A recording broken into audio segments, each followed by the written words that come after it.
21 de abril. Santo Anselmo, bispo de Canterbury. 1109. Anselmo, filho de Gondulfo e Ermengardes, ambos de nobre estirpe lombarda, o grande arcebispo de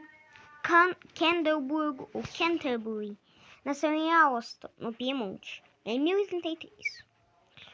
A piedosa mãe soube implantar no coração do filhinho um amor profundo à virtude, e Anselmo jamais lhe esqueceu os sábios conselhos. Privilegiado de talento primoroso, fez Anselmo belos progressos nos estudos.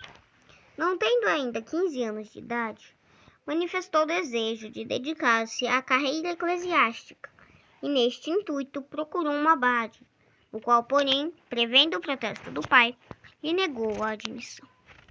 Anselmo entristeceu-se muito com este insucesso e adoeceu gravemente. Na doença, renovou o propósito de filiar-se a uma ordem religiosa.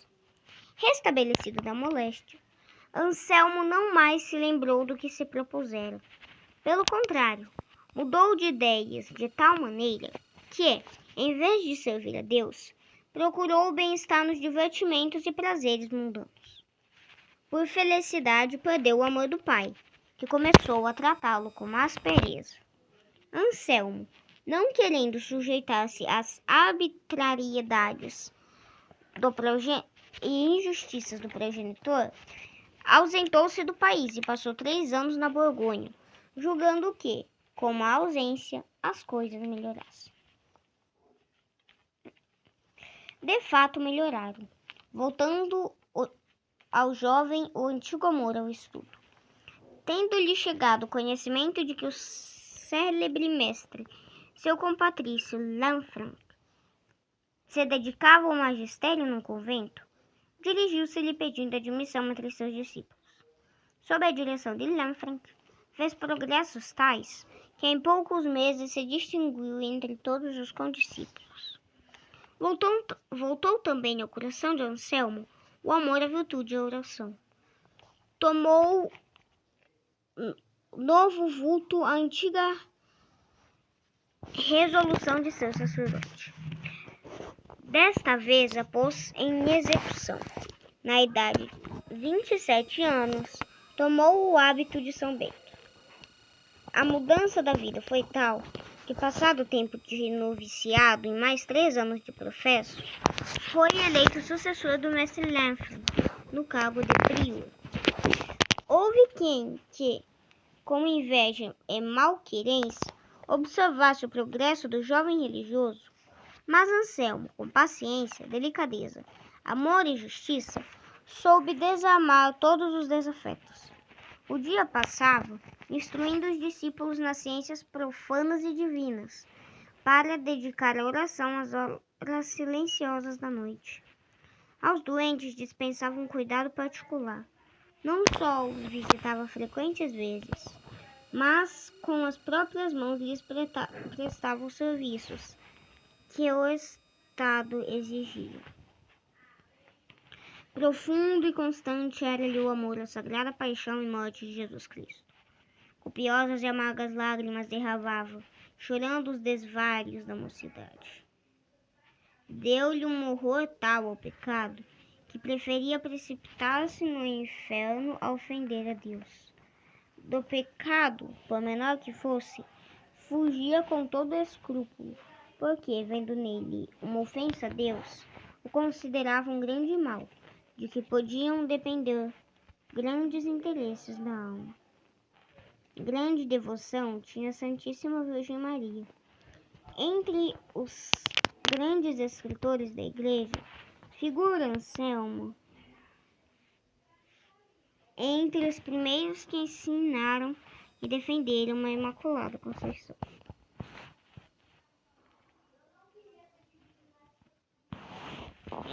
Entre os grandes, muitas obras escreveu em honra da excelsa Rainha do Céu, da bem-aventurada Mãe de Deus. Em atenção à sua grande atividade e seu talento como escritor e mestre, deu-se-lhe o escrito de precursor, ou pai da escolástica.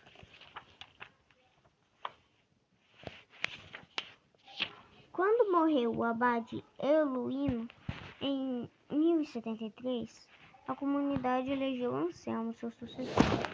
Nessa nova dignidade, não modificou o modo de vida, a não ser que se dedicasse mais ainda aos exercícios da vida interior. Negócios do convento reclamavam-lhe muitas vezes a presença na Inglaterra. Serviu-lhe esta circunstância para estreitar cada vez mais os laços de amizade que o ligavam a Lanfranc, que tinha sido eleito arcebispo de Canterbury. A fama de santidade e ciência de Anselmo tinha já passado as fronteiras da França. O abade de Bec gozava de geral simpatia entre os príncipes seculares e eclesiásticos. O próprio Papa Gregório VII, por diversas vezes, se recomendou as orações de Anselmo. Guilherme o Conquistador, temido e odiado pelos ingleses, homem que a poucos se dignava dizer uma palavra, achava maior agrado em poder conversar com o santo abade, em cuja presença parecia completamente louco. De grande influência que possuía, Anselmo se serviu para o bem do reino de Deus e a salvação das almas. A prudência e a extraordinária amabilidade fizeram com que os mais rebeldes lhe abrissem o coração. Tinha morrido o grande amigo de Anselmo, o arcebispo de Canterbury. Para poder apoderar-se dos riquíssimos rendimentos do arcebispado, o rei opôs-se à eleição de um sucessor de Lanfranc.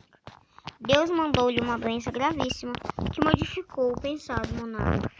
Roído de remorsos, nomeou Anselmo arcebispo, no que achou a maior resistência deste mesmo. Queres desgraçar-me na eternidade? Perguntou-lhe o rei. A salvação de minha alma está em tuas mãos. Não dando eu um bispo a Canterbury, receio não merecer a graça de Deus.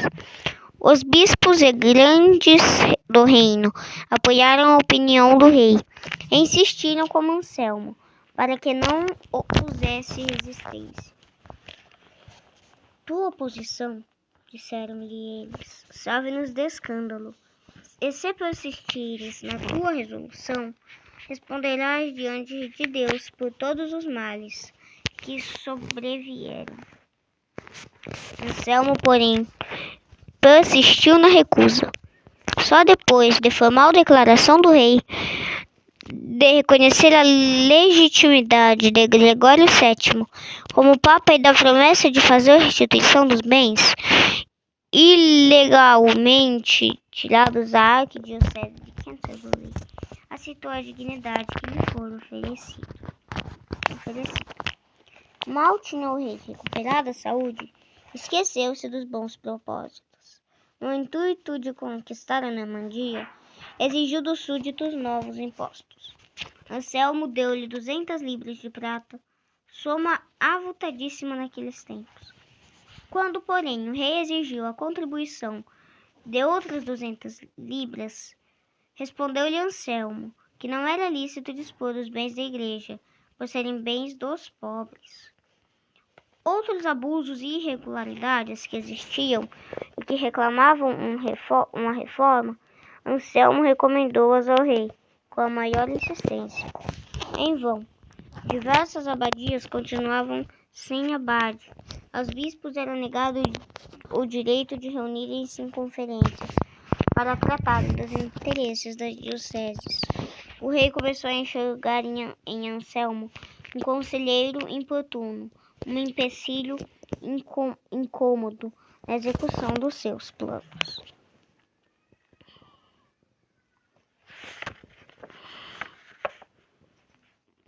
O mesmo que tanto se empenhará em elevá-lo à dignidade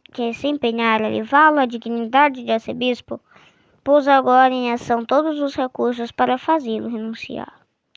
Para este fim organizou uma propaganda tenaz entre o clero superior e os grandes do reino contra Anselmo e não trepidou em ganhar o sumo pontífice para essa causa.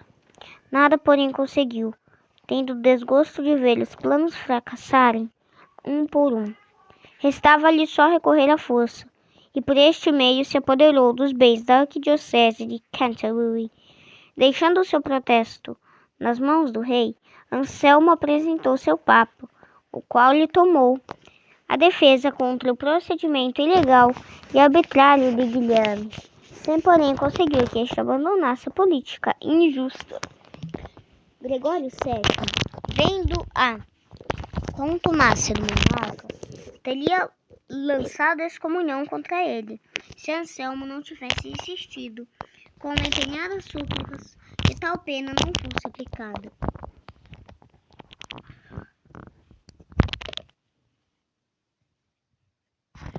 Pouco tempo depois, recebeu a notícia da morte desastrosa do rei numa caçada. Durante a estadia na Itália e na França, foi Anselmo tratado e festejado de uma maneira que não deixava dúvida sobre a alta estima de que gozava por toda parte.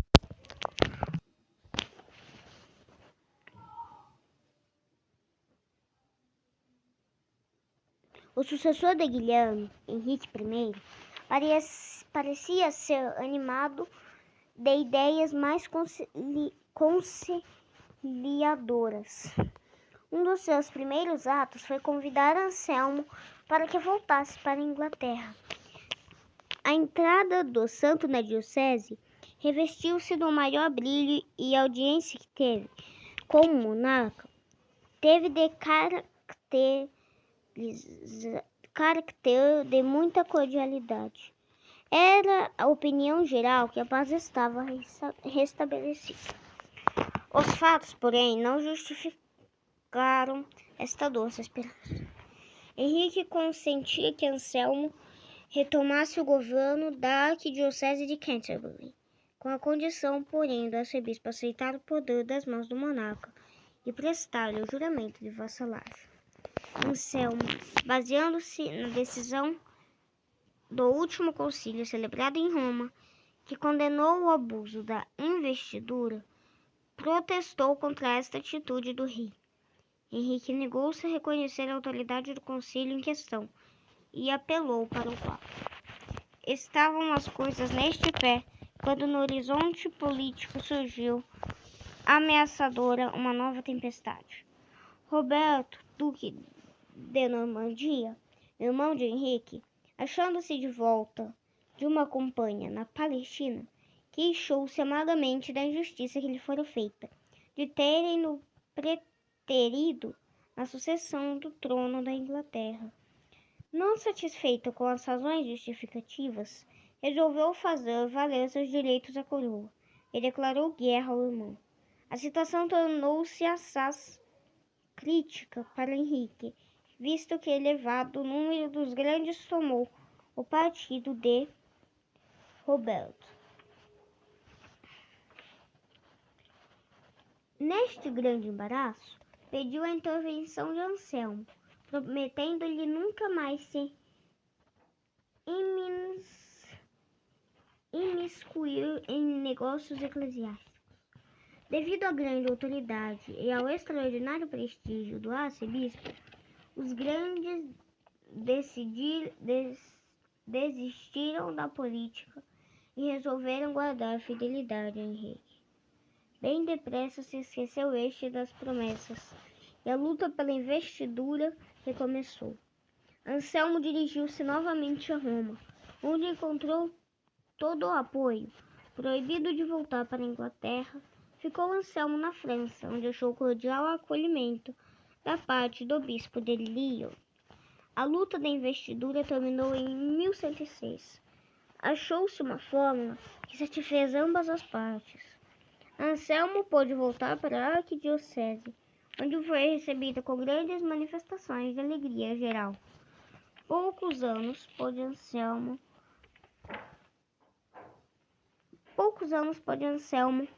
gozar da paz.